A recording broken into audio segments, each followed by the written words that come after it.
আজকের breaking news. Chittagong ভার্সিটির ৫ নম্বর ফ্লোরের নিচে ঝুলন্ত ফাঁসির রশিতে পাওয়া গেছে একটা মৃত মেয়ের লাশ।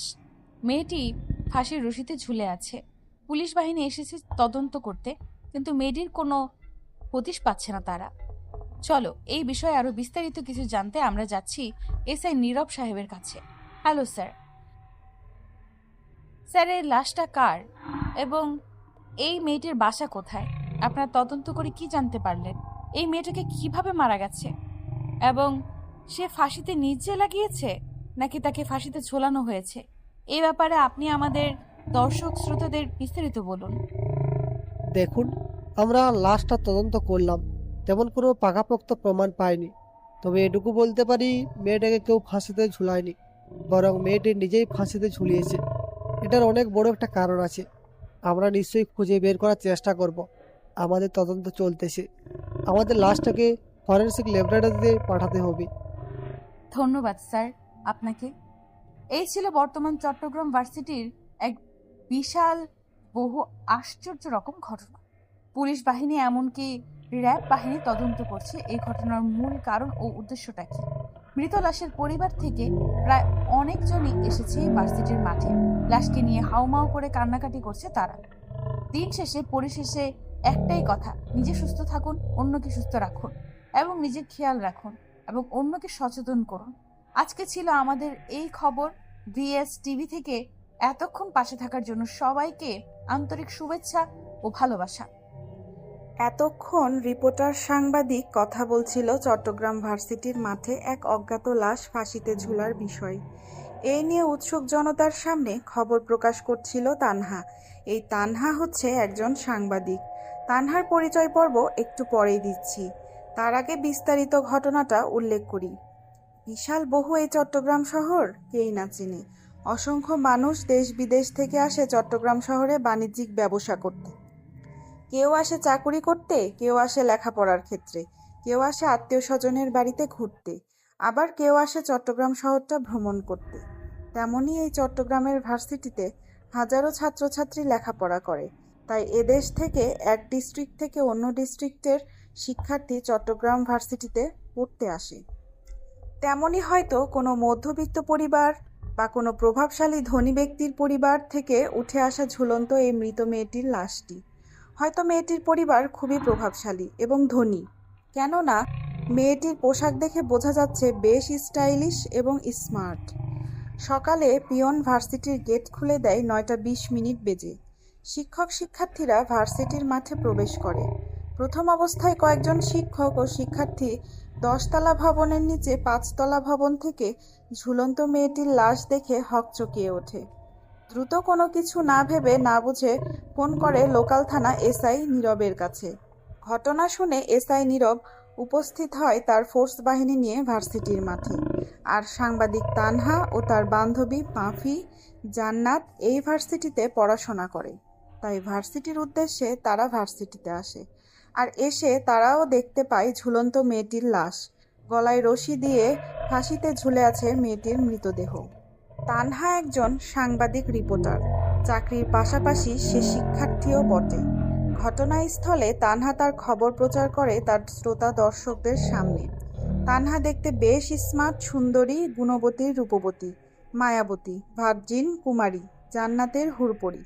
ঠোঁটের নিচে ছোট্ট একটা তিল, ঠোঁটে লেগে আছে অসম্ভব মুচকি হাসি, চোখগুলো টানা টানা, চোখের পাতাগুলো খুবই পাতলা, চোখের ভ্রুগুলো অসম্ভব ঘন কালো ও চিকন আকৃতির, চোখগুলো অসম্ভব সুন্দর ও মায়াবী, চুলগুলো বেশ স্টাইলিশ, সিল্কি, কোমরের একটু উপরে উঠানো, চুলগুলো বেশ স্টাইল করে খোপা বাঁধা। ভার্সিটির ছেলেরা তানহা বলতে পাগল, কিন্তু তানহা কাউকে পাত্তা দেয় না। তানহার একটাই স্বপ্ন, সে বড় হবে আর ওই রাতের অন্ধকারের রাতের রাজা ভিএস ভিক্টরকে ধরা তার প্রথম লক্ষ্য। তানহার বাবা একজন সেনাবাহিনীর প্যারালাল কমান্ডো, উচ্চপদস্থ দক্ষ অফিসার। তানহার মা পেশায় একজন প্রিন্সিপাল ভার্সিটির। আপাতত তানহার এটুকুই পরিচয় থাক। ভার্সিটির মাঠ থেকে মেয়েটির মৃত লাশ নিয়ে যাওয়া হয় ফরেন্সিক ল্যাবরেটরির উদ্দেশ্যে। ভার্সিটিতে হঠাৎ করে এমন ঘটে যাওয়া ঘটনাতে শিক্ষকরা জানিয়েছে ভার্সিটিতে আজকে তেমন কোনো ক্লাস হবে না, তাই যে যার মতো ভার্সিটি থেকে রওনা দিয়েছে বাড়ির উদ্দেশ্যে। আবার কিছু ছাত্রছাত্রী ভার্সিটির মাঠে আড্ডা দিচ্ছে। ও হ্যাঁ, ভিএস ভিক্টর কে সেটা খুব শীঘ্রই জানতে পারবেন, তাই গল্পের সাথে থাকতে হবে কিন্তু। আজকের গল্পটা হতে চলেছে অনেকটা ইন্টারেস্টিং।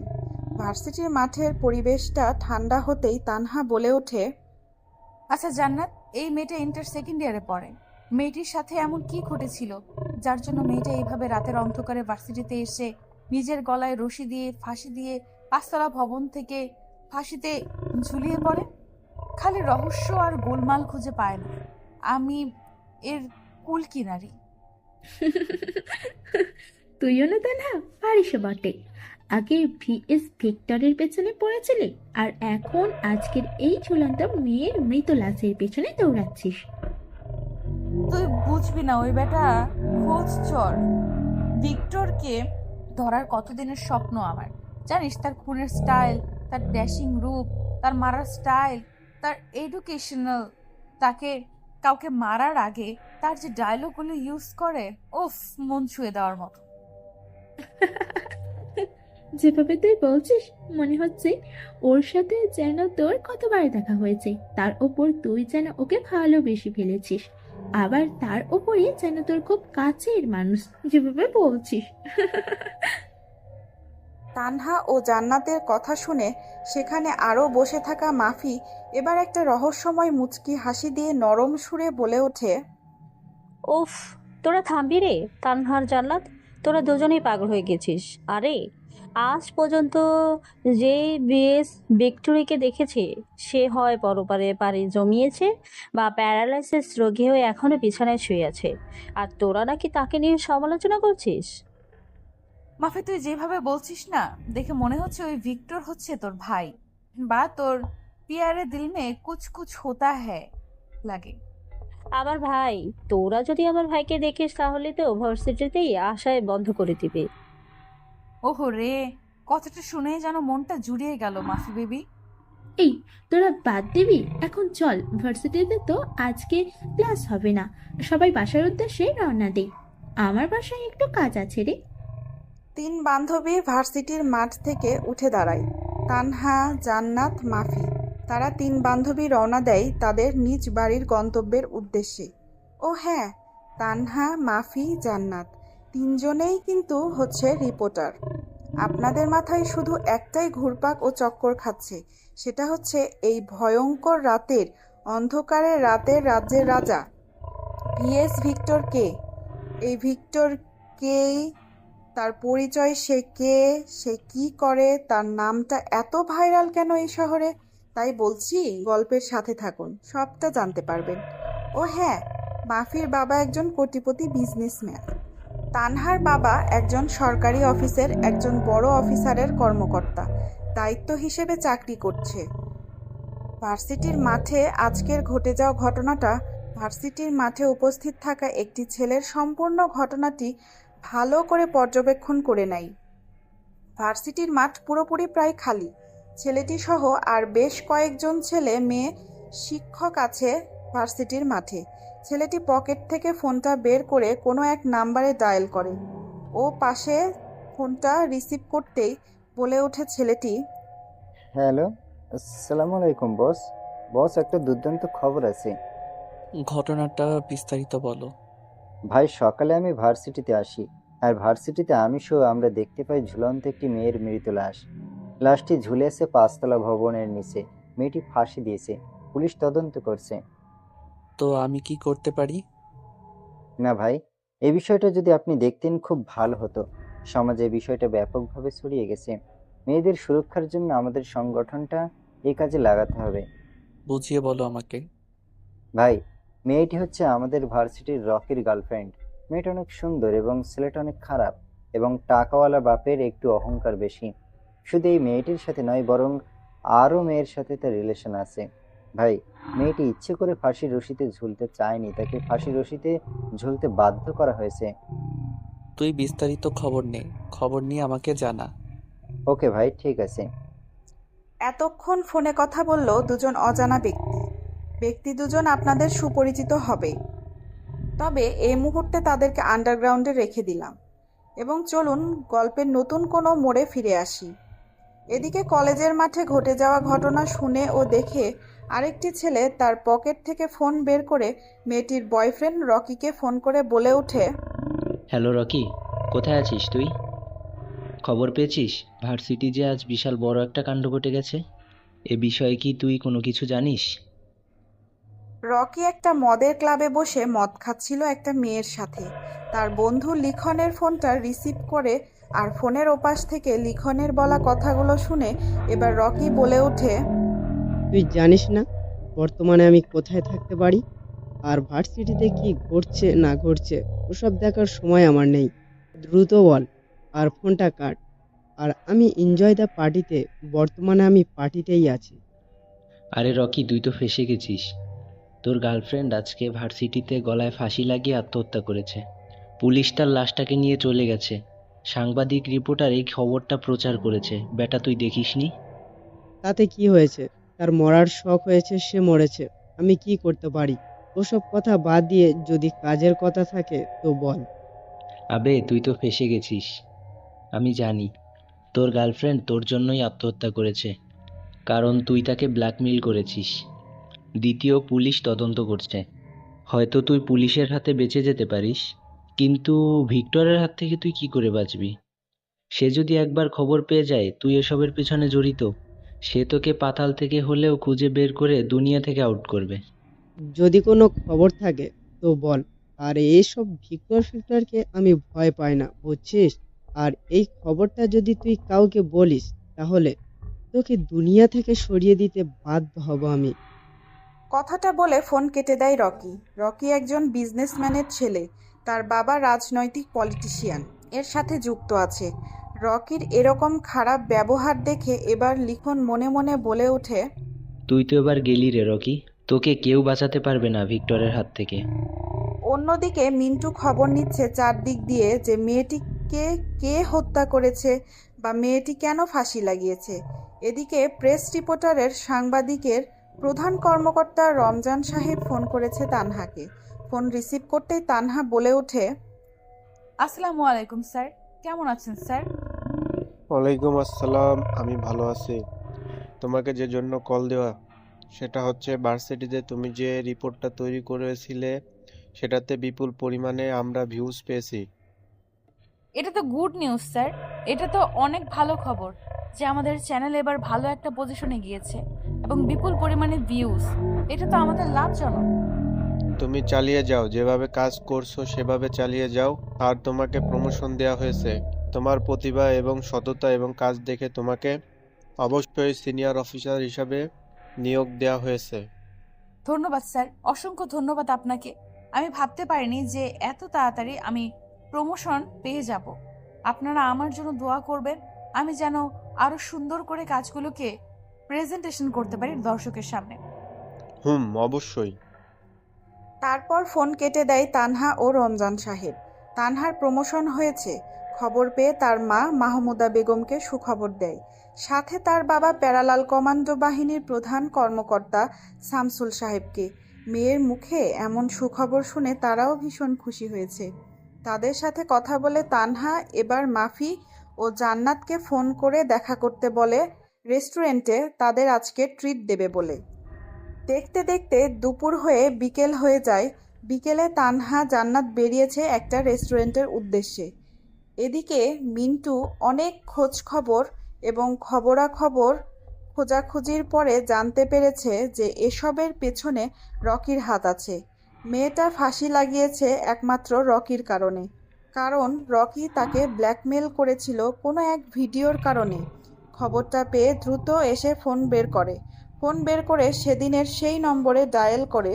ফোন রিসিভ করতে সেদিনের সেই অচেনা অজ্ঞাত ব্যক্তিটি বলে ওঠে, দ্রুত বল কি বলবি, কারণ আমি একটা ইম্পর্টেন্ট কাজে আছি।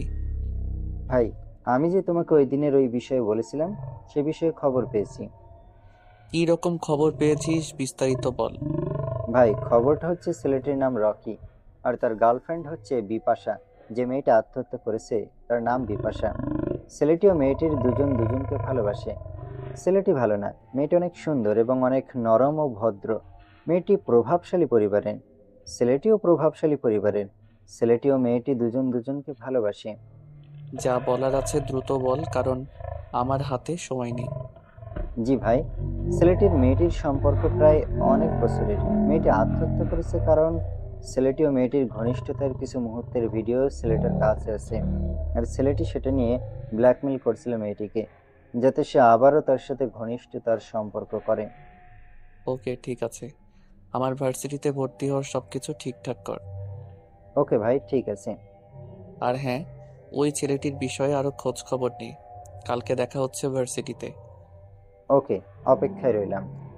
তারপর এদিকে তানহা বেরিয়েছে ট্রিট দেবে বলে মাফি আর জান্নাতকে। তিনজনে একটা কফি হাউসে বসে কফি খাচ্ছে আর গল্প গুজব করছে। তখনই তানহা বলে ওঠে, জানিস মাফি, জান্নাত আমার স্বপ্ন আছে। আমিও একদিন ভিক্টরকে ধরে ছাড়বো, যত রকম আমার কষ্ট করতে হয় হোক না কেন। দেখ, তাকে ধরতে গিয়ে আবার তুই নিজেই বিপদে পড়িস না, কারণ সে খুব হিংস্র আর হায়না এবং ভয়ঙ্কর। তুই তো আমাদের কথা শুনবি না? যেহেতু তুই তাকে ধরতে চাচ্ছিস, বলতে তার সাথে দেখা করতে চাচ্ছিস, সেক্ষেত্রে নিজের সুরক্ষার কথা ভেবেই তার সাথে দেখা করবে। আরে আমার তেমন কিছুই হবে না। আর ওই ভিক্টর নির্দোষ মানুষদের কিছুই করে না, ও শুধু অপরাধীদের শাস্তি দেয়। তাই তো সরকারও তাকে ধরার সাহস করে না। তারপর তিন বান্ধবী অনেক খোশ গল্প ও আড্ডা দিয়ে যে যার বাড়ির উদ্দেশ্যে চলে যায়। দেখতে দেখতে রাত হয়ে যায়। রাত পেরিয়ে প্রায় মধ্যরাত। লিখন আবারও ফোন দেয় রকিকে। রকি ফোন রিসিভ করতেই বলে ওঠে, তোকে বলেছি না তুই আমাকে আর ফোন করবি না ওই বিষয়ে। সে মরে গেছে, তাতে আমার কি? দেখ, আমি তোকে বারবার সাবধান করছি, ভিক্টর কিন্তু অনেক ভয়ানক একজন মানুষ। সে মানুষ খুন করতে দুবার ভাবে না। আমি এটাও জানি সে ফোনে প্রভাবশালী এবং ক্ষমতাশালী। সে যদি জানে তুই এসবের পিছনে আছিস, তোকে মেরে ফেলবে। আমাকে মারবে, তাতে তোর কি রে? আর যদি এই বিষয়ে তুই একটাও কথা বলিস, তো এরপরে ডেড বডিটা তোর পড়বে নেক্সট টাইম। কথাগুলো বলে ফোন কেটে দেয় রকি। এটা দেখে লিখন বলে ওঠে মনে মনে, আরে পাগলা, পাগলও নিজের ভালোটা বোঝে, কিন্তু তুই বুঝলি না। সেই অচেনা ব্যক্তিটা ভিক্টর ঘরে বসে ল্যাপটপ ওপেন করে কি যেন ঘাটাঘাটি করছে আউটসাইডের সাইবার ওয়ার্ল্ডে, এবং তাদের সাথে যেন কি চ্যাট করছে। তখনই তার ফোনে ফোন আসে। ফোন রিসিভ করতেই দেখে মিন্টু ফোন দিয়েছে। ফোন রিসিভ করতেই বলে ওঠে, ভাই, কলেজের সব কিছু রেডি করা আছে, আপনি শুধু কলেজে আসবেন আর আপনার খেলা দেখাবেন।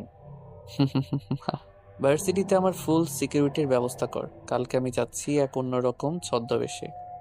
এই বলে ফোন কেটে দেয় সেই ভিক্টর নামের অজানা আগন্তুকটি। ও হ্যাঁ, চলুন তাহলে এই ভিক্টর নামের অজ্ঞাত অচেনা ব্যক্তিটার পরিচয়টা আপনাদের সামনে খোলাসা করে দেই। এই ভিক্টর হচ্ছে খুবই ভয়ানক একটি ব্যক্তি। ভিক্টরের নাম হচ্ছে সেলিম রেজা। অনেক প্রভাবশালী ঘরের একটি ছেলে। নিজের কোটি কোটি টাকার বিজনেস আছে। পরিবারে মা আছে, বোন আছে এবং বাবা আছে। তবে সেলিম রেজা বলে শুধুমাত্র তাকে ভদ্র সমাজের ভদ্র লোকেরাই তাকে চিনে, সুটবুট পরিহিত লোকেরা। আর ভিএস ভিক্টর বলে চিনে তাকে অন্ধকার জগতের কালো দুনিয়ার কালো রাত্রের রাতের রাজা ভিক্টরকে কালোবাজারের সব ব্যবসায়ীরা। তারা জানে এই ভিক্টর কে, কি তার পরিচয়। ভিক্টরকে আজ পর্যন্ত যেই দেখেছে, হয় সে অন্ধ হয়েছে অথবা পৃথিবী থেকে চলে গেছে, আর না হয় কথা বলার ভারসাম্য হারিয়ে ফেলেছে। সেলিম রেজা যে এত বড় একজন কুখ্যাত সন্ত্রাসী, এটা তার ফ্যামিলি জানে, অথচ তার পুরো ফ্যামিলি তাকে সাপোর্ট করে, কারণ সে সৎ ও নীতিবান ব্যক্তি। আপাতত ভিক্টরের পরিবার ও ভিক্টর সম্বন্ধে এটুকুই থাক। বিস্তারিত জানতে গল্পের সাথে থাকুন। চলুন গল্পে ফিরে আসি। পরদিন সকালে বাড়ি থেকে রেডি হয়ে বেরিয়ে পড়েন সেলিম রেজা। চলে আসে বাংলোর ভেতরে। তারপর একটা রুমে প্রবেশ করে। তারপরে নিজের মতো করে রেডি হয়ে বেরিয়ে পড়েন। সকাল 9টা বাজে। ভার্সিটির মাঠে হাজার হাজার ছাত্রছাত্রী উপস্থিত হয়েছে। কেউ কেউ ক্লাসের দিকে রওনা দিচ্ছে, আবার কেউ আড্ডা দিচ্ছে ভার্সিটির মাঠে। হঠাৎ করে সকলের চোখ যায় গেটের দিকে। গেটের ভেতর দিয়ে প্রবেশ করে আসছে কোনো একটি ছেলে, মাথায় চপচপ করে খাঁটি সরিষার তেল দেয়া। শার্টটা বেশ ময়লা, সাদা রঙের টি শার্টটা শরীরের সাথে লেপ্টে আছে ঘেমে, শরীরটা একাকার। চুলগুলো উস্কো খুস্কো, পরনে থাকা ঢিলেঢালা প্যান্ট ও শার্ট। পায়ে হেঁটে প্রবেশ করছে কলেজের মাঠে। সবাই এক দৃষ্টিতে তাকিয়ে আছে ছেলেটির দিকে, যেন ছেলেটি দেখতে একদম জোকার। ছেলেটির মাথা নিচু করে কলেজের মাঠ পেরিয়ে সোজা চলে যায় প্রিন্সিপালের রুমে। প্রিন্সিপালের সাথে কথাবার্তা বলে আবার চলে আসে ভার্সিটির সেই মাঠে। সবাই যেন তাকেই দেখছে, এ যে এক সার্কাস চলছে। ছেলেটি কারো দিকে না তাকিয়ে কোনো কথা না বলে চলে যায় ক্যাম্পাসের এক কোণে। তখনই সেখানে আবির্ভূত হয় রকি, লিখন, সাথে ওদের দলবলের ছেলেপেলেগুলো। ক্যাম্পাসের সেই জায়গাগুলোতে বসে পড়ে, নিজেদের মধ্যে কথা বলতে থাকে। এদিকে মিন্টু ভার্সিটিতে এসেছে আর দেখে তাদের বস সেলিম রেজা ওরফে ভিএস ভিক্টর কলেজের মাঠে উপস্থিত হয়েছে। ভার্সিটির ক্লাস শুরু হওয়ার সময় হয়ে গেছে, তাই যে যার মতো ভার্সিটির ক্লাসরুমে যাচ্ছে। মিন্টু ধীর গতিতে এগিয়ে আসে ভিক্টরের দিকে। তখনই গাড়ি নিয়ে ভার্সিটির মাঠে উপস্থিত হয় মাফি। মাফি গাড়ি পার্কিং করে যখনই তার নিজের ক্লাসরুমে যাওয়ার উদ্দেশ্যে পা বাড়াবে, তখনই তার চোখ যায় ক্যাম্পাসের মধ্যে বসে থাকা সেই হাবাগোবা ছেলেটির দিকে। মাফি হা করে এক দৃষ্টিতে তাকিয়ে আছে ছেলেটির দিকে। ছেলেটিরও চোখ পড়ে যায় মাফির দিকে। মাফি কোনো কিছু না ভেবে গুটি গুটি পায়ে এগিয়ে আসে ভিক্টর নামের সেই ছেলেটির কাছে, এসে উপস্থিত হয়। এদিক থেকে মিন্টু যা ছিল ভিক্টরের কাছে, যখনই দেখলো মাফি ভিক্টরের কাছে যাচ্ছে, তখনই 2 পা পিছিয়ে যায়। মাফি গিয়ে বলে ওঠে, ভাইয়া, তুই এখানে এইরকম হাবা গোবা ছদ্মবেশ স্টাইলে কেন এসেছিস? তোর এত কিছু আছে, তারপরও তুই এরকম ড্রেস পরে এসেছিস? তুই কি আমার মান সম্মান খাবি? বোনের মুখে এই কথা শুনে ভিক্টর থতমত খেয়ে যায়। ভিক্টর কি বলবে কোনো কিছু ভেবে পায় না, তাই ভিক্টর বলে ওঠে, আহা, দেখ, এখানে আমি একটা কাজে এসেছি, তোর কোনো সমস্যা হবে না। আমি তো জানি তুই নিশ্চয়ই কাউকে খুন করার উদ্দেশ্যে এসেছে। তবে হ্যাঁ, খুব সাবধান থাকিস, কারণ আমার একটা বান্ধবীর নাম তাকমা, সে তোকে পাগলের মতো খুঁজে বেড়াচ্ছে। যাই করবে খুব সাবধানে। কেন, তোর বান্ধবী কি আমাকে ভালোবেসে ফেলেছে নাকি? বলতে গেলে তাই, আর না বলতে গেলে তোকে সে দেখতে চায়। ওকে। মাফি চলে যায়। সেলিম ওরফে ভিক্টর বসে আছে ক্যাম্পাসে। গুটি গুটি পায়ে এগিয়ে আসে মিন্টু আর বলে ওঠে, ভাই, আপনার পাশে যে ছেলেগুলো বসে আছে তাদের মধ্যে ওই ছেলেটির নাম রকি, আর তার পাশে ছেলেটির নাম হচ্ছে লিখন। দুজনেই অপরাধী এবং উচ্ছৃঙ্খল। ভার্সিটির পুরো ডিটেলস আমাকে দিয়ে দিস, যাতে আমার সুবিধা হয়। ওকে ভাই, ঠিক আছে। মিন্টু চলে যায় তার ক্লাসরুমে। এদিকে ছদ্মবেশী ভিক্টর যখনই তার নিজের ক্লাসরুমের উদ্দেশ্যে রওনা দিবে, তখনই সে পেছন থেকে শুনতে পায়, আচ্ছা রকি, তুই এমন কি ব্ল্যাকমেল করেছিলি যার জন্য মেয়েটা আত্মহত্যা করতে বাধ্য হলো? লিখন নামের ছেলেটির মুখে কথা শুনে দাঁড়িয়ে যায় ভিক্টর। লিখনের মুখে এরকম কথা শুনে এবার একটা হাসি দিয়ে উড়িয়ে দেয় কথাটি রকি, আর বলে ওঠে, আরে পাগল, অলওয়েজ চিল্ড। আমি চিল করতেই ভালোবাসি। ওকে শুধু ব্ল্যাকমেলই করেছি, জাস্ট একটা ভিডিও নিয়ে। ওর সাথে আমার অনেক দিনের অন্তরঙ্গ করার একটা ভিডিও ছিল, আর আমার ওকে একটু কাছে পেতে ইচ্ছে করছিল, তাই ভিডিওটা দেখে ব্ল্যাকমেল করেছিলাম, কারণ সে নিজে থেকে আর আসছিল না। তুই তো চাইলে আর অন্য মেয়ের সাথে এটা করতে পারতি, কারণ তোর তো মেয়ের অভাব নেই। তুই তো অনেক মেয়ের সাথে এরকম করিস প্রতিনিয়ত। শুধু শুধু মেয়েটাকে আত্মহত্যা করতে বাধ্য হলো, অনেক ভালো ছিল রে। আরে বাল, বাদ দে এসব। ওকে কাছে পেতে একটু ইচ্ছে করছিল, তাই এসব করেছি। ও মরে গেছে, সব ঝামেলা শেষ। এখন নতুন একজনকে ধরবো, আর নতুন করে আরো রঙ্গলীলা শুরু করব। কিন্তু ভিডিওটা তুই ডিলিট করেছিস কিনা, যদি না করিস আজকে ডিলিট করে দিবি, না হলে খুব বড় বিপদে পড়তে যাবি। তুই চিনিস না ভিক্টরকে, যদি খবর পায় তাহলে তোকে আর জীবিত রাখবে না। আরে কত ভিক্টর ফিক্টর এলো আর গেল, কেউ কোনো কিছু বাল আমার করতে পারবে না, কারণ আমার কাছে পাওয়ার আছে, টাকা আছে, হাতে লোক আছে, বুঝছিস? ওকে, ঠিক আছে।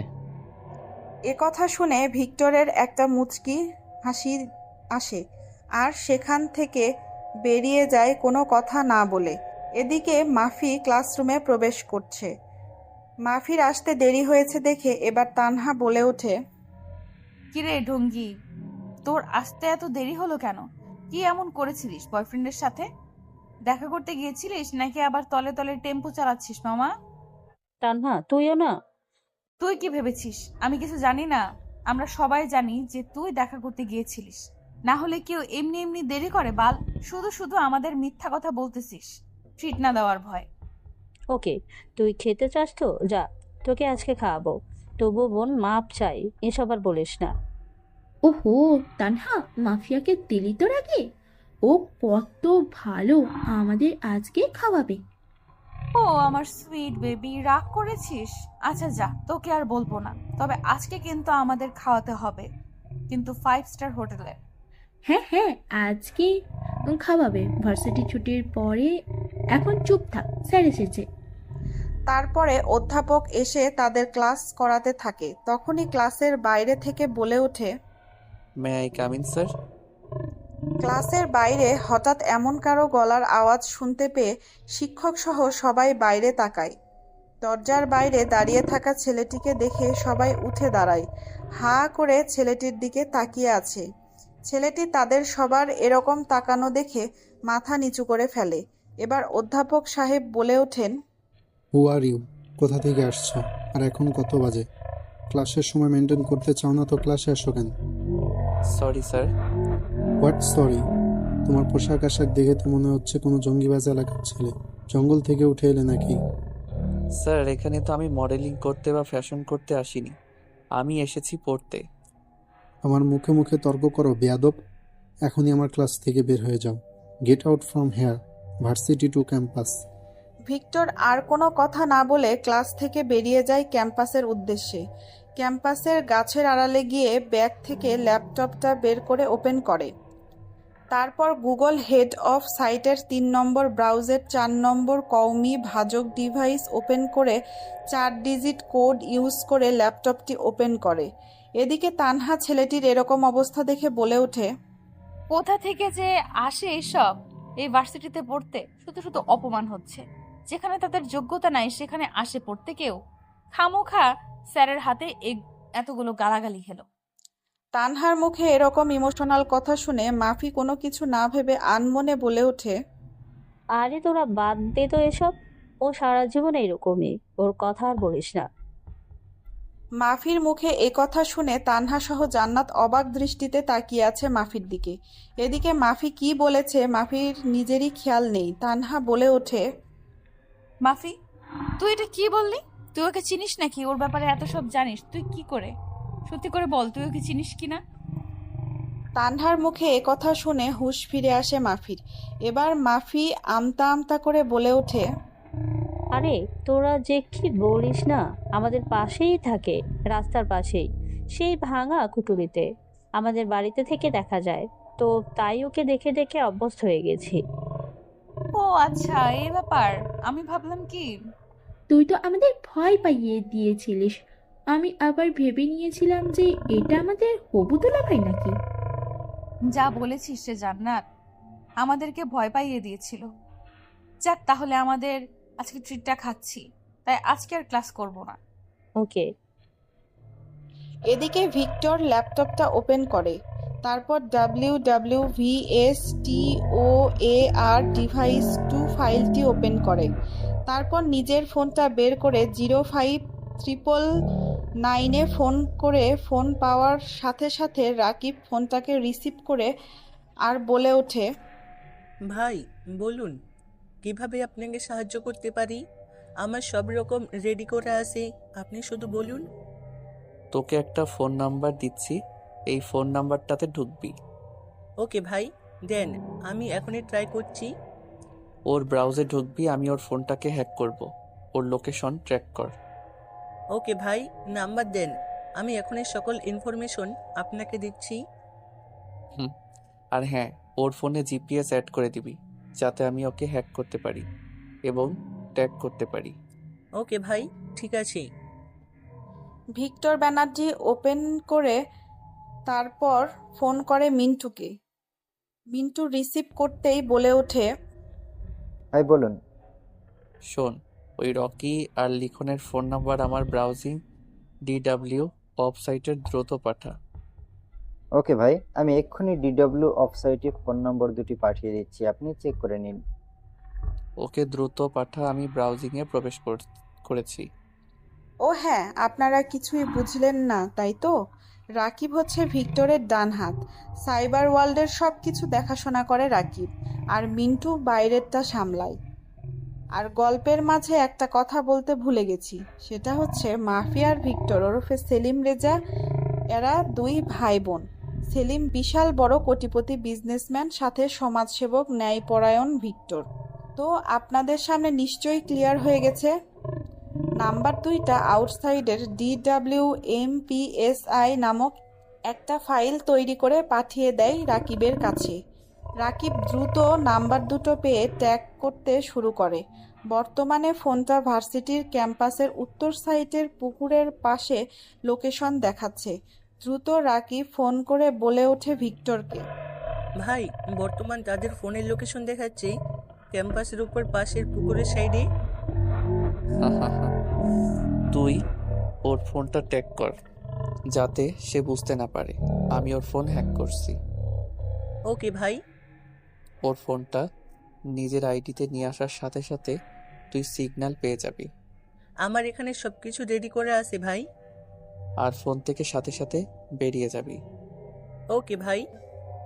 তারপর ভিক্টর 4 ডিজিটাল একটা কোড ইউজ করে ল্যাপটপের 3 ডট মেনুতে ক্লিক করে 4 নম্বর ওয়েবসাইটের 5 নম্বর হাইওয়েল ডিশ ওয়েব নামক ফাইলটা ওপেন করে, আর সেখানে লিখন ও রকির ফোন নম্বর দুটো সেন্ড করে দেয়। সাথে সাথে তাদের ফোনের ব্রাউজিং গ্যালারিতে প্রবেশ করে ভিক্টর। ভিক্টর প্রবেশ করার সাথে সাথে পুরো মোবাইলের গ্যালারিতে বিচরণ করতে থাকে। মোবাইলে NPR ভাইরাস, ওপা ভাইরাস, আরও 4 ধরনের ভাইরাস ছড়িয়ে দেয় তার ফোনে, যাতে সে এই ফোনের মাধ্যমে আর কোনো রকম অশ্লীল ভিডিও রেকর্ড করতে না পারে। ধীরে ধীরে ফোনের গ্যালারি থেকে TTPE and WWIOU ডিভাইসের মাধ্যমে গ্যালারির মধ্যে থাকা সকল রকমের ডাটা নিজের হাতে নিয়ে আসে। সাথে সাথে ফোনটা অকেজো হয়ে যায়। সকল রকম ভিডিও এবং কন্ট্যাক্ট নম্বর এবং ফোনের সকল রকম আয়ত্ত নিজের আয়ত্তে নিয়ে আসে। সাথে সাথে ওদিকে সিগন্যাল পেয়ে যায় রাকিব। রাকিব দ্রুত ব্রাউজার থেকে বেরিয়ে যায় আর ফোন করে ভিক্টরকে বলে ওঠে, ভাই, আমি বেরিয়ে গেছি। আপনি সব রকম ডাটা সংরক্ষণ করছেন তো? আমি যে কাজে হাত দিই সেই কাজটা সম্পূর্ণ না করা অবধি ছাড়ি না।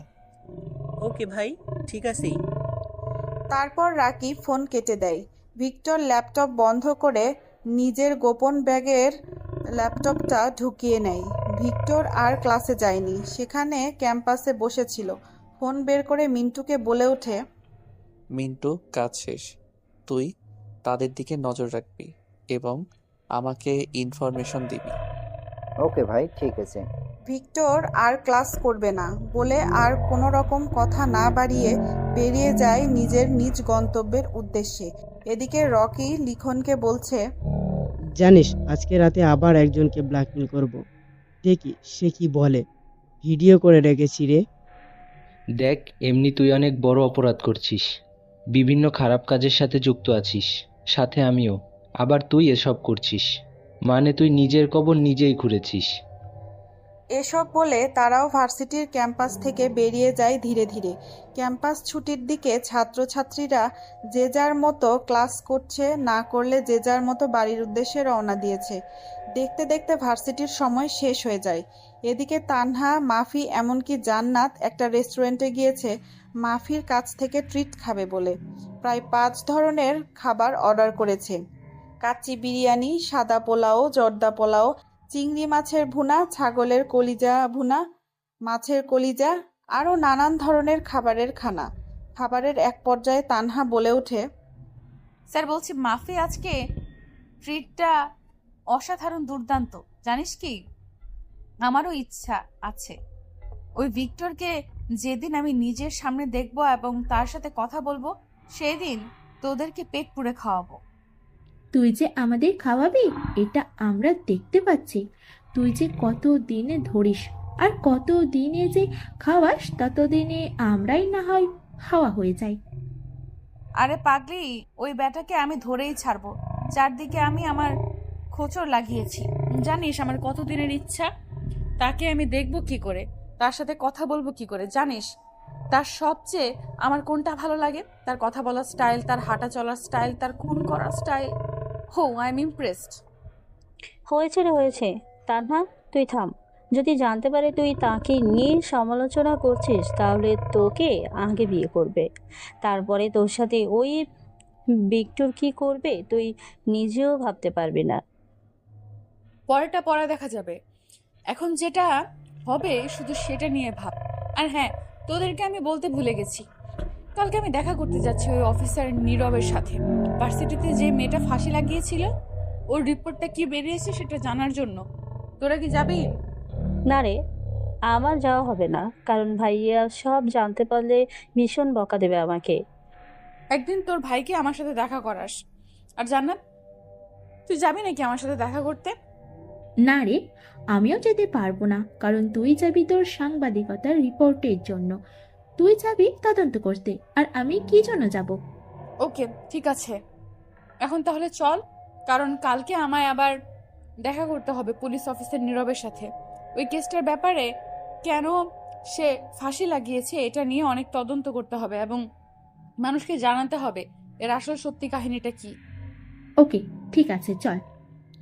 রেস্টুরেন্ট থেকে বেরিয়ে যে যার মতো বাড়ির উদ্দেশ্যে রওনা দেয়। তারপর তারা তাদের নিজেদের নিজ বাড়িতে পৌঁছে যায়। এদিকে ভিক্টর তার বাংলোতে এসে তার সাইবার ওয়ার্ল্ডের সিক্রেট রুমে প্রবেশ করে। সেখানে রাকিব বসে আছে আগে থেকেই। রাকিব ভিক্টরকে দেখে বলে ওঠে, ভাই, আপনার কথা মতো ভিডিওগুলো আমি আলাদা আলাদা করে রাখেছি। ওকে দাও, আমি ভিডিওগুলো দেখে একবার চেক করি। তারপর ভিক্টর ওরফে সেলিম রকির ফোন থেকে নিয়ে আসা হ্যাকিং করার সব ভিডিও একের পর এক দেখতে থাকে। এক পর্যায়ে সেলিমের একটি ভিডিওতে তার চোখ আটকে যায়। এক দৃষ্টিতে ভিডিওটার দিকে তাকিয়ে আছে। তার সামনে একদম পরিষ্কার হয়ে যায় মেয়েটি আত্মহত্যা কেন করেছিল। ভার্সিটির সে 5তলা ভবনের রশি দিয়ে। ভিডিওটাতে স্পষ্ট দেখাচ্ছে সেদিনের সেই মেয়েটি রকি অশ্লীল কিছু ভিডিও আর এই ভিডিওগুলোর মাধ্যমেই ব্ল্যাকমেল করছিল রকি মেয়েটিকে। মেয়েটি কোনো কিছু উপায় না পেয়ে আত্মহত্যাটাই বেছে নেয়। পৃথিবীর এই মায়াটাকে ছেড়ে চলে যায় দূর আকাশের সেই তলদেশ পাতালে। ভিক্টরের এসব দেখে মাথায় আগুন চড়ে যায়। চোখগুলো লাল রক্তবর্ণ ধারণ করেছে।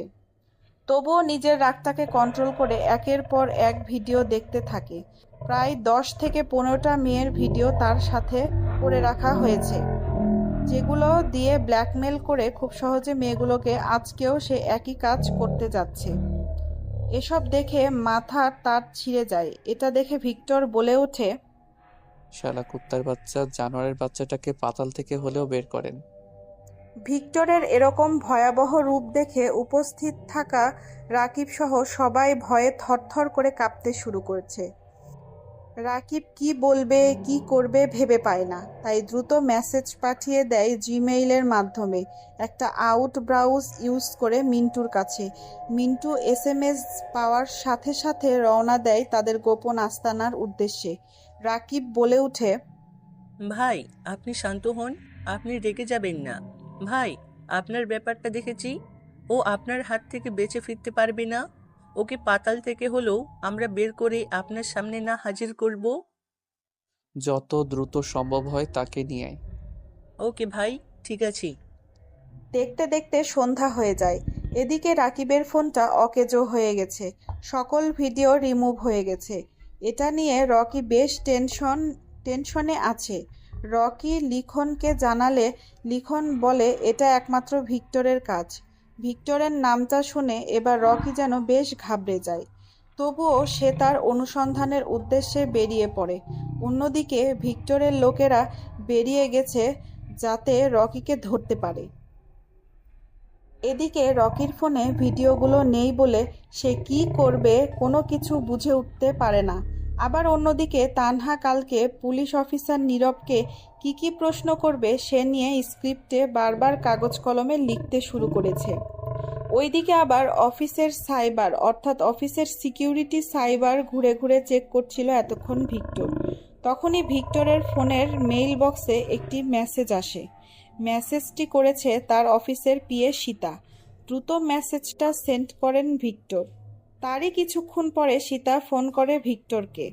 ফোন রিসিভ করতেই সীতা বলে ওঠে, স্যার, এদিকে অনেক বড় একটা সর্বনাশ হয়ে গেছে।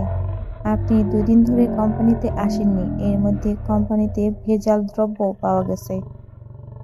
আনমনে কাজ করছিল ভিক্টর। সীতার কথা শুনে চমকে উঠে ভিক্টর দ্রুত তার সাইবারে প্রবেশ করে আর বলে ওঠে, ভেজাল দ্রব্য পাওয়া গেছে মানেটা কি? স্যার, আমাদের কোম্পানির ম্যানেজার সে এসব করেছে। উনি কোম্পানির টাকা এবং সাইবার এবং খারাপ পণ্য দ্রব্য কোম্পানিতে ইউজ করেছে, যেটা আজকে আমি খবর পেয়েছি, এবং কোটি কোটি টাকা আত্মসাৎ করে তিনি বিদেশে তার ছেলেকে পাঠাচ্ছে এই কোম্পানিটা দখল করার জন্য। তুমি এখন আমাকে খবর দিচ্ছ? তোমাকে আমি আমার পিএ হিসেবে কি জন্য রেখেছি? সরি স্যার, আমি মনে করেছিলাম যে আপনি সাইবারের সব কিছু চেক করেছেন, এবং আমি পরে দেখলাম যে আপনি এ বিষয়ে কোনো কিছুই জানেন না। তাই এখন আপনাকে দ্রুত খবরটা জানালাম। আমার মনে হয় কোম্পানিটা তার ছেলের দখল নিতে আসবে, কারণ কোম্পানির কাগজে উনি গন্ডগোল করেছেন। আমি খবর পেয়েছি এবং 2 দিন ধরে তিনি অফিসে আসছেন না। সীতার কথা শুনে পুরো রাগে কটমট করতে থাকে সেলিম ওরফে ভিক্টর। সে ভাবতে থাকে তার বাবা কোম্পানিতে থাকা সত্ত্বেও কি করে এসব সে করতে পারলো বেইমানি তাদের সাথে। ভিক্টর কি করবে তার মাথায় আসতেছে না।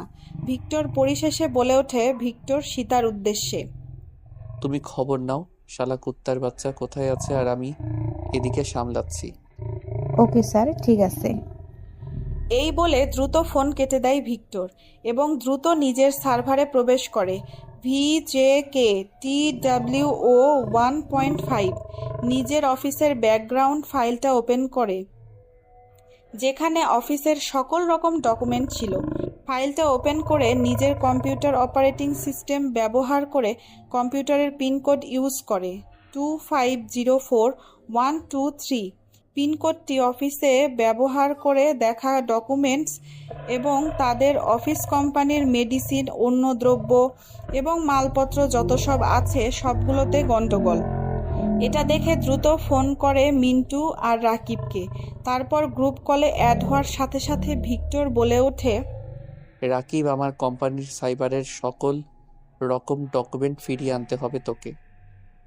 জি ভাই, আমি সকল রকম তথ্য পেয়েছি যে আপনার কোম্পানির সকল রকম ডকুমেন্টস এবং ইনফরমেশন ওই শালা নেমুক হারামের বাচ্চাটা নিজের নামে নিজের আয়ত্ত করে নেওয়ার চেষ্টা করেছি। আমি সকল রকম ঢুকে ফিরিয়ে আনার চেষ্টা করেছি।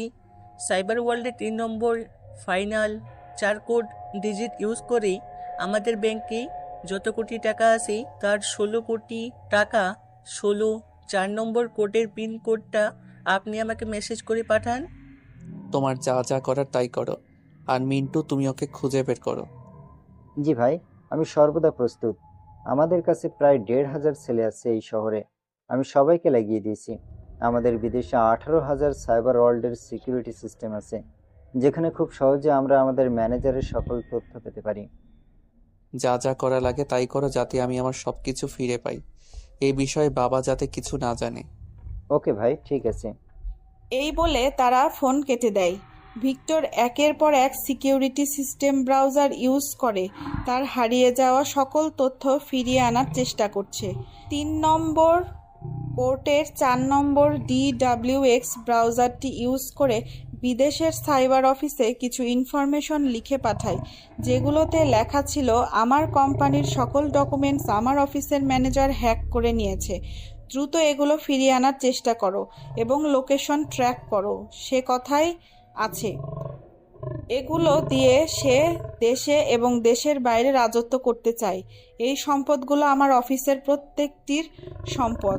আমি আমার দেশবাসীর জন্য উৎসর্গ করেছিলাম এবং আমি আমার দেশের উন্নয়নের কাজ করেছিলাম। কিন্তু আমার অফিসের ম্যানেজার আমার সকল সিকিউরিটি সিস্টেম জানতো, যার কারণে সে খুব সহজে হ্যাকিং করে আমার সকল তথ্য নিয়ে চলে গেছে কোনো এক অজানা গন্তব্যে। তাই দ্রুত খুঁজে বের করার চেষ্টা করো। ভিক্টরের মেসেজটা পাওয়ার সাথে সাথে বিদেশে থাকা তার সাইবার ওয়ার্ল্ডের অফিসটা কাজ করা শুরু করে দিয়েছে, কিন্তু কোনো কিছু খুঁজে পাচ্ছে না। ভিক্টর একের পর এক ব্রাউজ ইউজ করে চলেছে। এদিকে তানহা কাল সে কলেজের ব্যাপারটা নিয়ে পুলিশ অফিসার নীরবের সাথে কথা বলবে বলে পূর্ব প্রস্তুতি নিচ্ছে এবং তার অফিসের সিনিয়র অফিসারকে ফোন করে বলে ওঠে, স্যার আমি তানহা বলছি। স্যার আমাদের কলেজে যে মেয়েটি ফাঁসি লাগিয়েছিল তার ফরেন্সিক ল্যাব রিপোর্টটি এসেছে, তো আমি চাচ্ছি পুলিশ অফিসার নীরবের সাথে কথা বলতে। আপনি কি বলেন? হ্যাঁ ঠিক আছে, তুমি সকল রকম তথ্য ইনফরমেশন ভালো করে পুলিশ অফিসার নীরবের কাছ থেকে সকল ইনফরমেশন কালেক্ট করে তুমি আমাদের অফিসে চলে আসবে। ঠিক আছে স্যার, আমি চাচ্ছি যে কাল সকালে অফিসে নীরবের সাথে আমি কথা বলবো। তার আগে আপনি ওনাকে জানিয়ে দিবেন যে আমি ওনার অফিসে যাচ্ছি। যদি উনি আমাদের সাথে কথা বলতে না চান, তাই আপনি ওনাকে আগে থেকে জানিয়ে দিবেন। ওকে ঠিক আছে তানহা, আমি তাকে জানিয়ে দেব। তুমি সকল রকম পূর্ব প্রস্তুতি নিয়ে নেবে। ওকে স্যার, ঠিক আছে, আমি পূর্ণ প্রস্তুতি নিয়ে যাব এবং আপনি আগে থেকেই জানিয়ে দিবেন। তাহলে স্যার এখন রাখি। গুড নাইট, শুভরাত্রি। এই কথা বলে ফোন কেটে দেয় তানহা। এদিকে এখনও ভিক্টর একের পর এক ব্রাউজার ইউজ করে তার সকল ডকুমেন্টস ফিরিয়ে আনার চেষ্টা করছে। ওদিকে বিদেশি সাইবার অফিসে হ্যাকিং হয়ে যাওয়া অফিসের ডকুমেন্টস ফিরিয়ে আনার চেষ্টা করছে, কিন্তু কোনো কুলকিনারা করতে পারছে না, কেননা সকল ডকুমেন্টস সাইবার ওয়ার্ল্ডের অফিস হ্যাকার TW125 অফিসের সকল ফাইল ডকুমেন্টস চুরি করে বর্তমানে নিজের কাছেই রেখেছে। তাই সেলিম অর্থাৎ ভিক্টর কোনো কিছু করতে পারছে না। অফিসের এত সব ঘটনা ঘটেছে, অথচ সেলিম ওরফে ভিক্টরের পরিবার কোনো কিছুই জানে না। এদিকে রকির ফোন থেকে ভিডিওগুলো হ্যাকিং করে নিয়ে আসার পরে কিছু ভিডিও নিজের কাছে রাখে আর কিছু ডিলিট করে দেয়। এদিকে রকি আজকে তো সেই অপকর্ম কাজের জন্য বেরিয়ে গেছে একটি নাইট ক্লাবে। অনেক পার্টি করে রকি ও লিখন, তারপর তারা নিজেদের বাড়ির উদ্দেশ্যে রওনা দেয়। গাড়িতে মিম, রকি আর লিখন আছে। তারপর রকি সেই গাড়িটা স্টার্ট দেয়। কিছু পথ চলার পরে গাড়িটা নিজে থেকেই নষ্ট হয়ে যায়, স্টার্ট বন্ধ হয়ে যায় গাড়ির। তাই লিখন, রকি এবং মিম গাড়ি থেকে নেমে আসে। গাড়ির অবস্থা নাজেহাল, তাই রকি বলে ওঠে, হে লিটন, তুই গাড়িটাকে মেরামত করে নিয়ে আসিস, ততক্ষণ আমি রওনা দেই এনজয় করার জন্য। কিন্তু আমি এই জনশূন্য এলাকায় একাই থাকবো, আর তোরা চলে যাবি আমায় রেখে? ওহ লিটন, কি সব রাবিশ কথা বলছিস? তুই গাড়ি মেরামত করে চলে আসিস, আমরা আসি। ওকে ঠিক আছে, তোরা যেহেতু যেতে চাইছিস যা তো, এনজয় ভালো করে করিস, ঠিক আছে? আর একটু সাবধানে থাকবি, কারণ ভিক্টর পুরো এলাকাতে তোদের খুঁজে বেড়াচ্ছে, আমি খবর পেয়েছিলাম।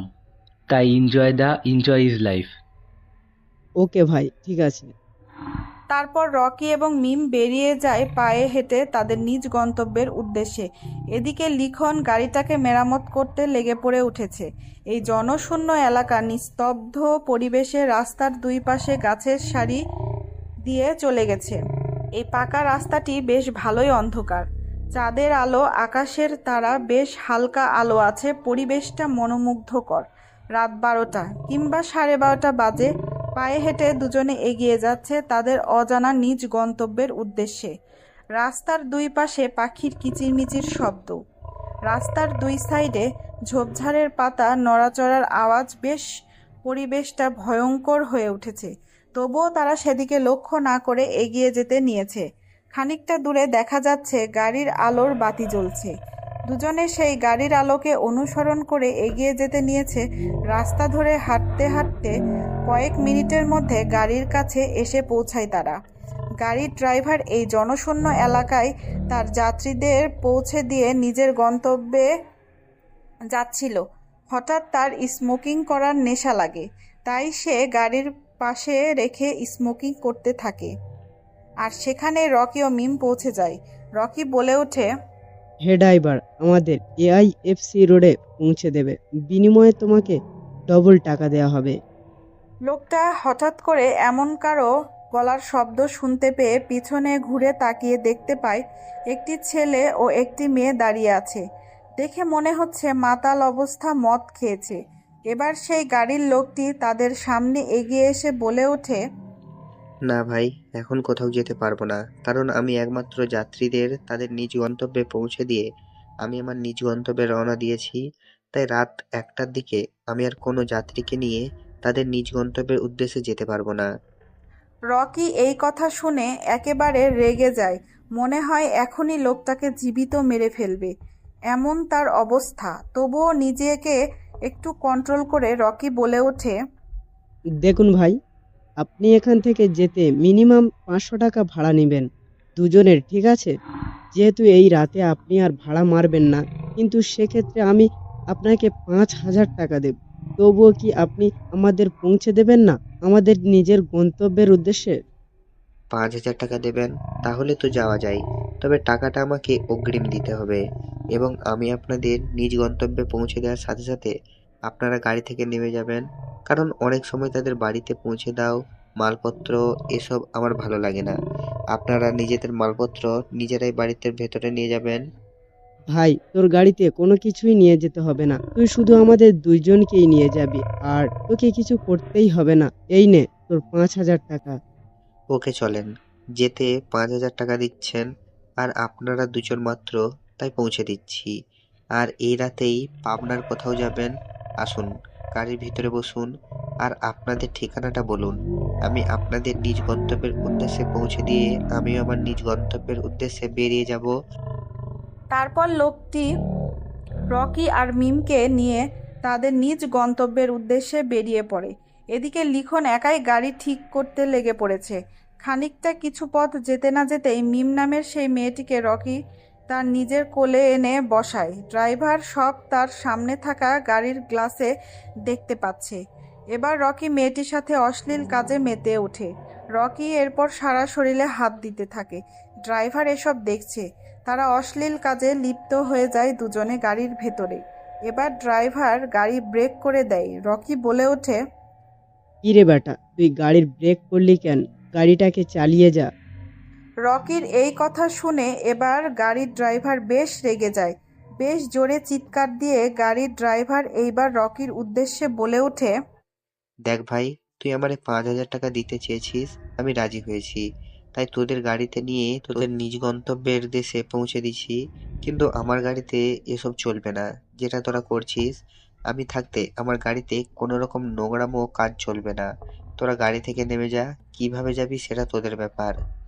আরে আমরা কি করছি না করছি এদিকে তুই কেন দেখছিস? তুই গাড়ি চালিয়ে যা, টাকা নিয়ে নিস প্রয়োজনে, তোকে আরো 5,000 টাকা বেশি দেব, তবুও আমাদের নিয়ে চল। আর আমরা এদিকে কি করছি না করছি এটা দেখার তোর দরকার কি? তুই ড্রাইভারের মতো থাক।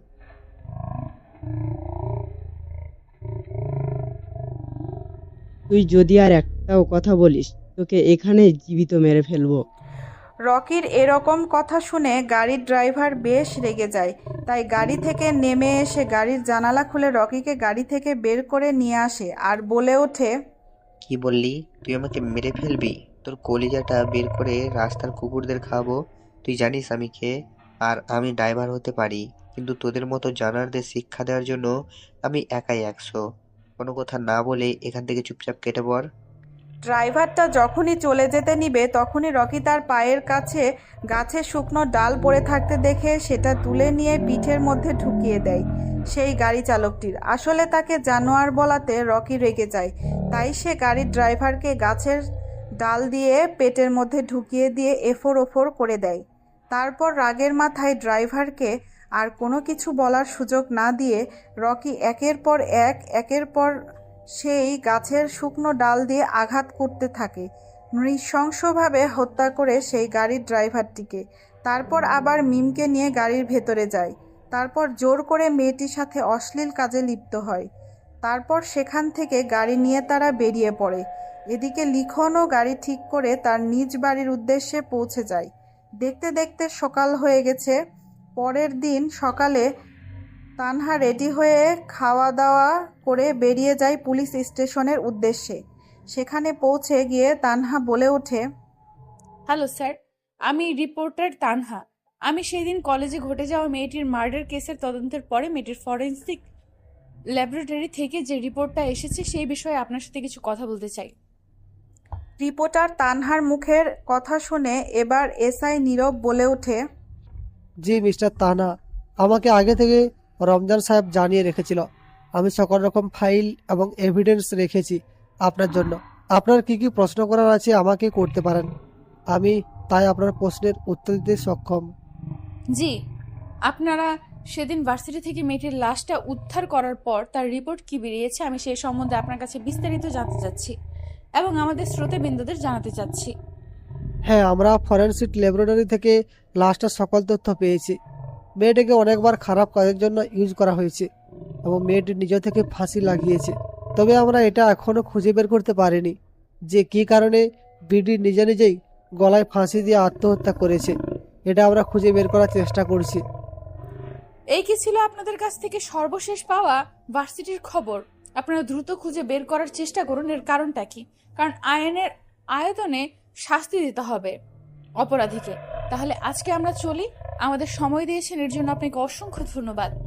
ইউ আর মোস্ট ওয়েলকাম, এটা আমাদের দায়িত্ব। তারপর তানহা থানা থেকে বেরিয়ে গেটের বাইরে আসতে না আসতে রমজান সাহেব ফোন করে বলে ওঠে, হ্যালো তানহা, তোমার যদি থানায় রিপোর্ট করা শেষ হয়ে থাকে তাহলে দ্রুত তুমি মৌলভীবাজারের কাছে যাও, কারণ ওখানে একটা মার্ডার হয়েছে। কেউ একজন ট্যাক্সি চালক ড্রাইভারকে কুপিয়ে হত্যা করেছে নৃশংসভাবে।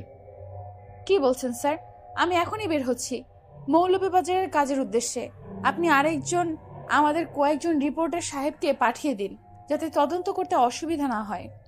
আমি কিছু অফিসার পাঠিয়ে দিচ্ছি, দ্রুত তুমি সবকিছুর ব্যবস্থা করো। Okay sir. তানহা এই বলে ফোন কেটে দেয় মৌলভীবাজারে যাওয়ার উদ্দেশ্যে। এদিকে ভিক্টর দিনরাত জেগে তার অফিসের সকল রকম ডকুমেন্টস ফিরিয়ে আনার চেষ্টা করছে। তার অফিস থেকে ফোন করেছে রাকিব, পেয়েছে মেইল আইডিতে লিংক জিপিএস লেখা আছে GHOP হাউসওয়াইফ ফাইল নামে। এটি একটি অফিসের সিকিউরিটি সিস্টেমে লক করে রাখা হয়েছে। সকল ডকুমেন্টস থেকে জানা গেছে তারা দেশে আছে, কিন্তু তাদের সকল সম্পদ দেশের বাইরে রাখা হয়েছে। এই খবরটা পেয়ে রাকিব দ্রুত ফোন করে ভিক্টরকে ফোন রিসিভ করতেই রাকিব বলে ওঠে, হ্যালো ভাই, খবর পেয়েছি বর্তমানে রাখা হয়েছে এবং তারা এখনো দেশের ভেতরে আছে, দেশের বাইরে যায়নি। আমরা খুব সহজেই তাদেরকে ধরতে পারবো। এই কথা শুনে যেন রাগে ফেটে যাচ্ছে ভিক্টর। গোপন সূত্রে বলে ওঠে, যত দ্রুত সম্ভব সে কোথায় আছে খোঁজ নেই। ওকে ভাই, দেখছি। ঠিক আছে। তারপর এদিকে তানহা বেরিয়ে যায় ঘটনাস্থলে। যাওয়ার জন্য কিছুক্ষণের মধ্যে ঘটনাস্থলে পৌঁছে যায় তানহা। সেখানে গিয়ে দেখতে পায় মানুষের বিশাল এক সমাবেশ লেগে গেছে। এত মানুষের ভিড় ঠেলে তানহা সামনে এগিয়ে যায়। সামনের মানুষগুলোকে হটিয়ে সামনের দিকে এগিয়ে ক্যামেরা ওপেন করে লাইভ অন টিভি চ্যানেল চালু করে বলে ওঠে, আমি আছি আপনাদের সাথে তানহা লাইভ টিভি চ্যানেলের পক্ষ থেকে। আপনারা দেখতে পাচ্ছেন ইতিমধ্যে মৌলভীবাজারের কাছে বিরাট মানুষের সমাগম লেগে গেছে, কারণ এখানে একটা ট্যাক্সি ড্রাইভারকে হত্যা করা হয়েছে, তো আবার গাছের শুকনো ডাল দিয়ে। তাই মানুষ দলে দলে এসে যোগদান করছে এই সমাবেশে। পুলিশ এসেছে তদন্ত করতে। লাশকে পাঠিয়ে দেওয়া হয়েছে ফরেন ল্যাবরেটরিতে। মানুষের সমাগম এবং ধীরে ধীরে মানুষ কমতে শুরু করেছে। চলুন আমরা তাহলে ঘুরে আসি ইন্সপেক্টর নীরবের কাছ থেকে। হ্যালো স্যার, আপনাদের কি মনে হয় এই খুনটা কে করতে পারে? রিপোর্টার তানহার কথা শুনে পুলিশ ইন্সপেক্টর SI নীরব পেছন ঘুরে তাকায়। এবং তানহার বলা কথার প্রতি উত্তর দিয়ে বলে ওঠে, দেখুন, আমরা এই মুহূর্তে কোনো কিছু বলতে পারছি না, তবে লাস্টটার পরীক্ষা নিরীক্ষা করার পরে আমরা জানতে পারবো, তখন আপনাদের আমরা ডেকে সবটা জানানোর চেষ্টা করব। আপনারা এতক্ষণ শুনছিলেন লাইভ টিভি টেলিকাস্ট, আর আমি আপনাদের সাথে ছিলাম তানহা। তো সর্বশেষ খবর পাওয়া এখান থেকেই শেষ। তো পরবর্তী খবর পেতে আমাদের পেজটি এবং ইউটিউব চ্যানেলটি ফলো করে রাখবেন। ধন্যবাদ। তানহা সেখান থেকে চলে যায়। দেখতে দেখতে বিকেল হয়ে যায়। বিকেলে ঘরের মধ্যে বসে তানহা কাজ করছে।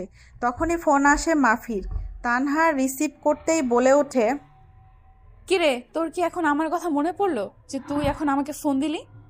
শোন, আমি তোদেরকে কালকে আমার বাসায় আসার জন্য নেমন্তন্ন করলাম। আমি জান্নাতকে ফোন করে বলে দিয়েছি তুই চলে আসবি কালকে। কি ব্যাপার বলতো?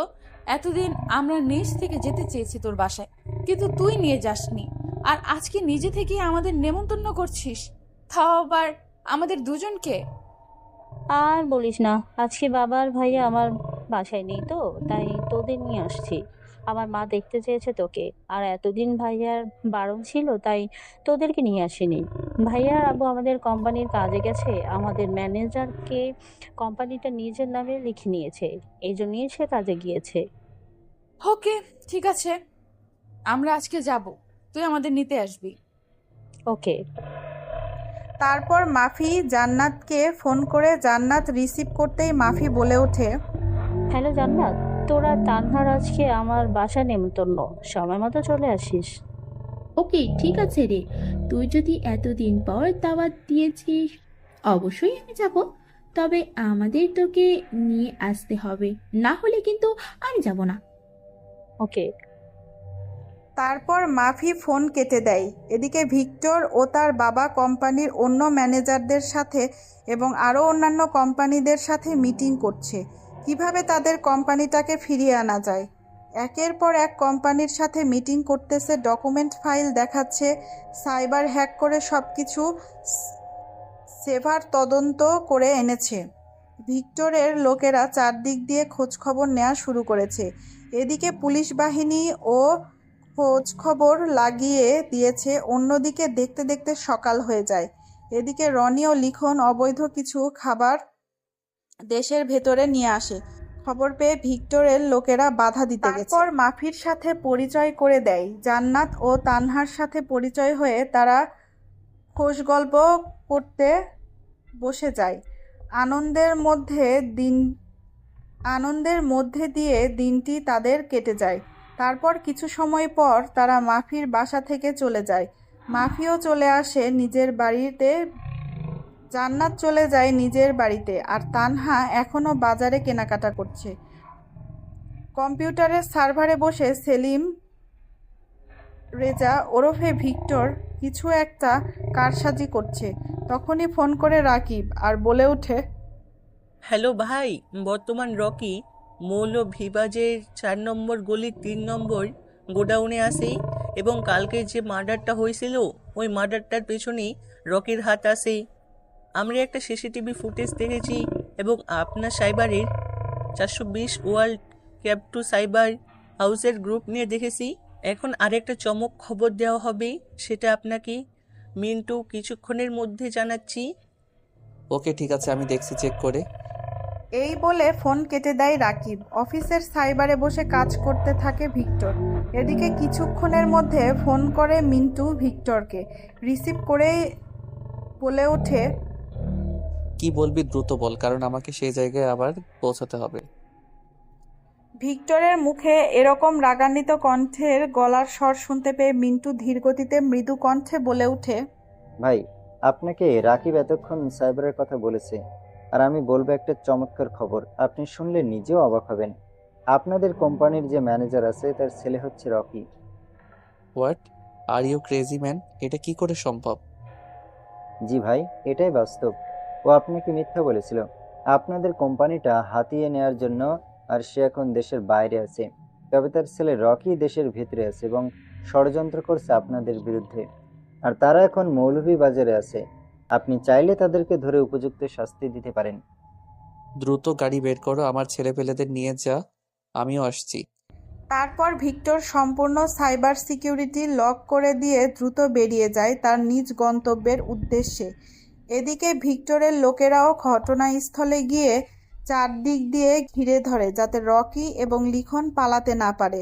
আর সেই বাজারে আছে তানহা, যার স্বপ্ন ছিল সেই দিন ভিক্টরকে সামনে থেকে দেখবে। তারা 4 নম্বর বোলের 5 নম্বর গোডাউনের ভেতরে কিছু খারাপ দ্রব্য মাল সাপ্লাই দেওয়ার চিন্তাভাবনা করছে। সে গোডাউনের দরজা ভেঙে ভেতরে প্রবেশ করে ভিক্টর সহ তার দলবল। ওই দিক দিয়ে যাচ্ছিল তানহা। কোনো কিছু ভাঙার শব্দে তানহা এগিয়ে আসে আর উকি দিয়ে দেখতে পায় গোডাউনের ভেতরে অসংখ্য লোক। তাই সে চুপচাপ একটা পিলারের কাছে আড়ালে গিয়ে সব কিছু শুনতে থাকে। ভিক্টর বলে উঠে, শালা কুত্তার বাচ্চা, তোর সাহসে কি করে আমার কোম্পানি নিজের নামে করে নেয়ার? তানহা কিছু বুঝতে পারে না, চুপচাপ শুনতে থাকে কথাগুলো। ভিক্টরের এরকম ভয়ানক চিৎকার শুনে রকি সহ লিখন বেশ ঘাবড়ে যায়, প্রায় ঘাম ঝরতে শুরু করেছে। রকি ভয়ে ভয়ে কাঁপা কাঁপা গলায় বলে ওঠে, এই কে তুই? তুই কি মনে করেছিস 10টা গুন্ডা 20টা গুন্ডা নিয়ে আসলেই আমি ভয় পেয়ে যাব? এই কথা শুনে ভিক্টরের মাথা যায় বিগড়ে। ভিক্টর কোনো কথা ছাড়াই পরপর বেশ কয়েকটা থাপ্পড় মারে। এতগুলো থাপ্পড় খেয়ে দাঁতের দাঁত কপাটি লড়ে যায়। রকির কয়েকটা দাঁত ভেঙে মুখ দিয়ে বেরিয়ে এসে ফ্লোরে পড়ে। এরকম থাপ্পড়ের শব্দ শুনতে পেয়ে ভয়ে চমকে ওঠে তানহা। রকির এরকম করুণ অবস্থা দেখে লিখন এবার ভয়ে ভয়ে বলে ওঠে, ভাই আমাদের ছেড়ে দিন, আমাদের ভুল হয়ে গেছে। রকি আপনাকে চেনে না যে আপনি একজন ভিক্টর, ভয়ানক মানুষ। আমরা ভুল করেছি, অন্যায় করেছি, পাপ করেছি। আমাদের এবারের মতো ছেড়ে দিন। ভিক্টর নামটা শুনে চমকে ওঠে তানহা। তানহা ভিক্টরকে দেখার জন্য মাথা বারবার উঁচু নিচু করতে থাকে। হালকা দেখতে পায়। তানহা সবটা দেখতে থাকে দূর থেকে। আড়ালে এবার ভিক্টর হাসতে হাসতে বলে ওঠে, হা হা হা, কি বললি তোকে ছেড়ে দেব? আজরাইল জান কবজ করতে আসলে ছেড়ে দেয় না, সাথে করে নিয়ে যায়। এই বলে তাদেরকে আর কোনো কিছু বলার সুযোগ না দিয়ে চোখের ইশারা দিতেই মিন্টু আর রাকিব গিয়ে লিখন ও রকিকে বেঁধে ফেলে। তারপর ভিক্টর একটা খাঁটি বের করে পরপর 4টা চোখ বন্ধ করে দেয়। চোখগুলোর মধ্যে কাঠি দিয়ে ঘুঁতা দেয়।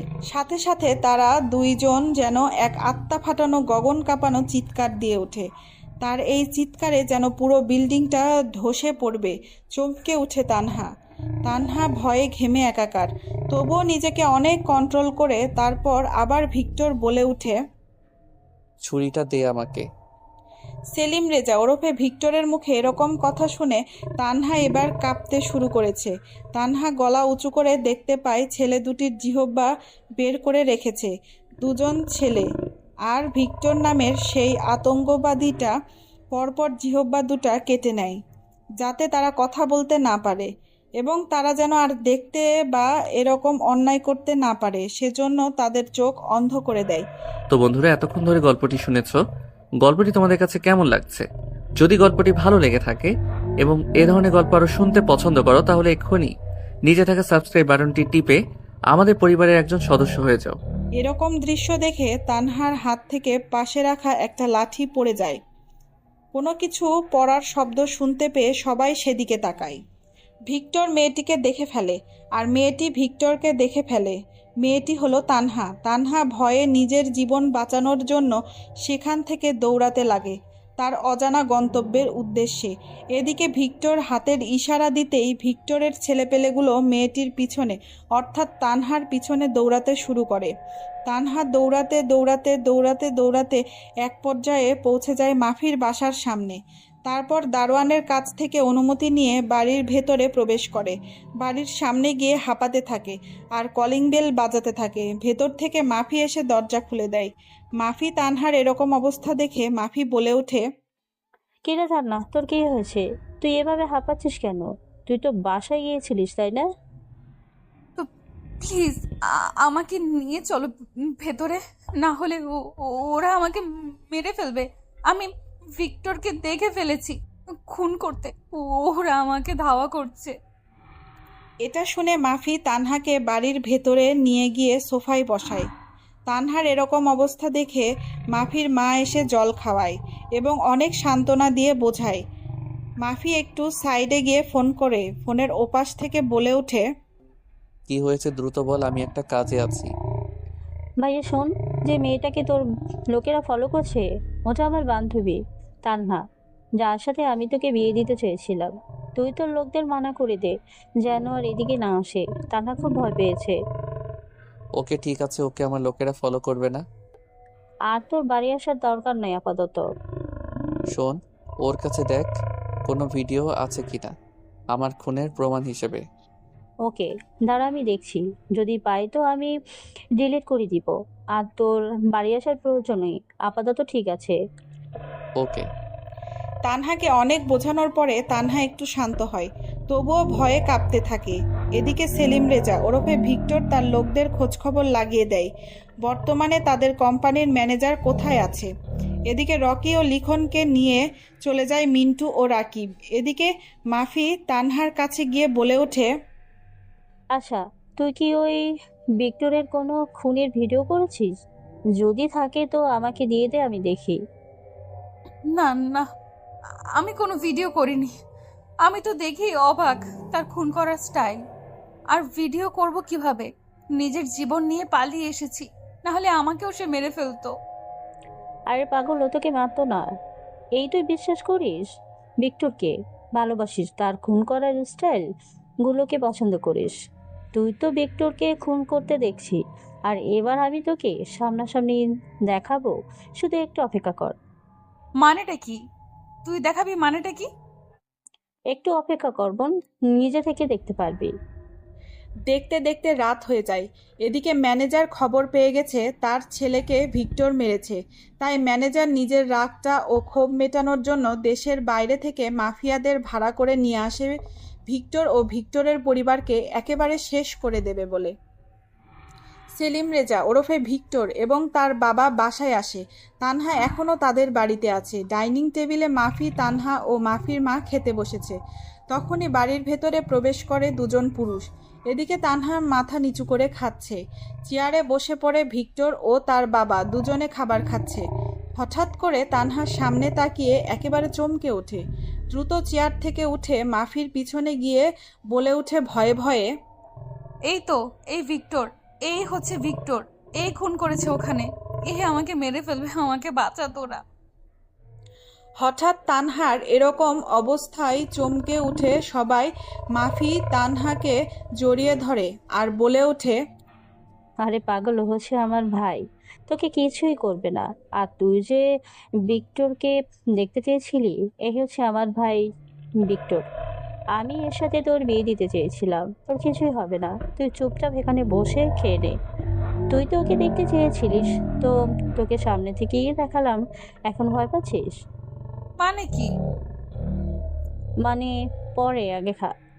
তারপর তানহা ভয়ে লক্ষ্মী মেয়ের মতো খেয়ে নেয়। খাওয়া দাওয়া শেষ হয়ে গেলে মাফি আবার বলে ওঠে, ভাইয়া, এই হচ্ছে তান্না, তোকে প্রতি সময় দেখতে চেয়েছিল। তোর খুন করার স্টাইল, তোর হাঁটা চলার স্টাইল, তোর কথা বলার স্টাইল, সব কিছুই নাকি তার ভালো লাগে। সেই তোকে ভালোবেসে ফেলেছে। তাই আমি চেয়েছি তান্নাকে আমি আমার ভাবি বানাবো। ভিক্টর মাথা উঠিয়ে একবার তানহার দিকে তাকায়। অনেক ভেবে চিনতে এবার একটু মৃদু হেসে বলে ওঠে, খুন করার সময় তোর বান্ধবী আমাকে দেখেনি? দেখেছি তো। তোর বান্ধবীকে আমারও ভালো লেগে গেছে, বিয়ে করতে আমার কোনো আপত্তি নেই। কিরে তান্না, আমার ভাইকে বিয়ে করতে তোর কি কোনো সমস্যা আছে? দেখ, আমার ভাই কিন্তু খুবই ভালো। সে খারাপের সাথে খারাপ, ভালোর সাথে ভালো। আর তুই তো তাকে ভালোবাসিস, তাই না? আমি ওনাকে বিয়ে করতে পারি, তবে একটা শর্তে।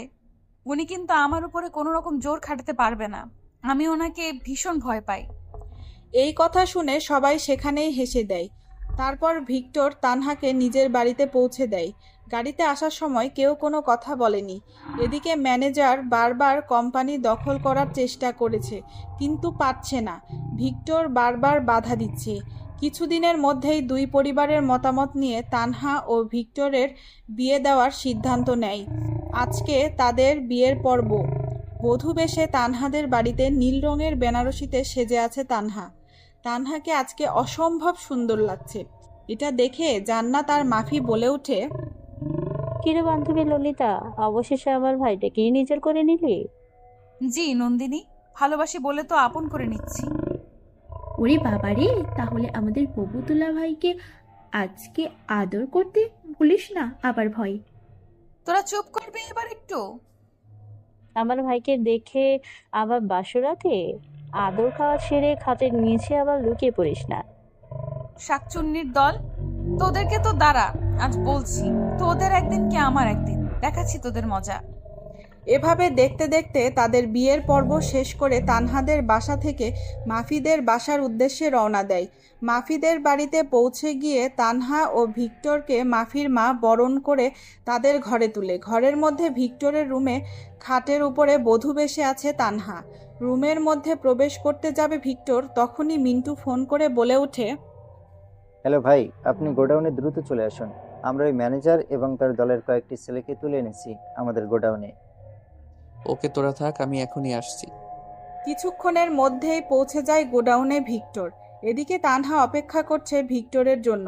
অন্যদিকে ভিক্টর বলে ওঠে, কোনো কথা নয়, আমার কোম্পানির কাগজ ফিরিয়ে দে আর নিজের জীবন নিয়ে চলে যা এখান থেকে।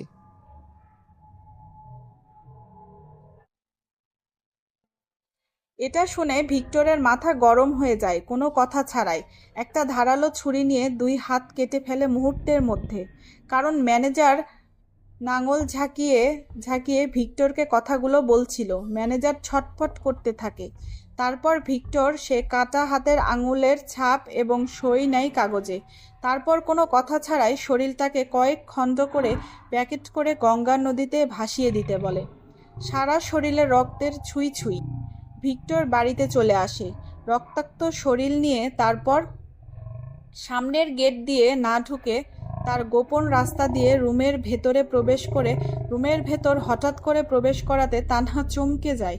চিৎকার দিতে যাবে তার আগেই ভিক্টর তার মুখ চেপে ধরে। কিছুক্ষণ পর ছেড়ে দেয়। তানহা বলে ওঠে, আমার শরীরে এত রক্ত কেন? আপনি কোথায় গিয়েছিলেন? প্লিজ আমার সামনে থেকে সরে যান, আমি আপনাকে ভীষণ ভয় পাই। আমার কাছে আসবেন না, আগে আপনি গোসল করে আসুন প্লিজ, সরে যান। এভাবে ভয় পেলে হবে? বিশ্বের সাইবার লর্ডের ফণির বউ তুমি। তাতে কি হয়েছে শুনি? আপনি আগে গিয়ে ফ্রেশ হয়ে আসেন, যান। এখনো তোমাকে আমি আমার কাছে আপন করে নেইনি, তাতেই এই অবস্থা।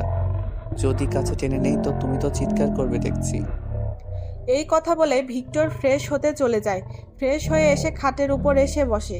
তানহা বলে ওঠে, এই নিন বালিশ আর ক্যাথা, আপনি সোফায় গিয়ে ঘুমান। আপনাকে আমার ভীষণ ভয় করছে, আপনি আমার কাছে আসবেন না। তা কি করে হয় বউ? কথা বলছে আর বিছানার চাদর নিয়ে এগিয়ে যাচ্ছে তানহার দিকে। এক পর্যায়ে তানহার উপরে শুয়ে চাদরটা নিজেদের উপরে নিয়ে হারিয়ে যেতে থাকে ভালোবাসার অটল সমুদ্রে।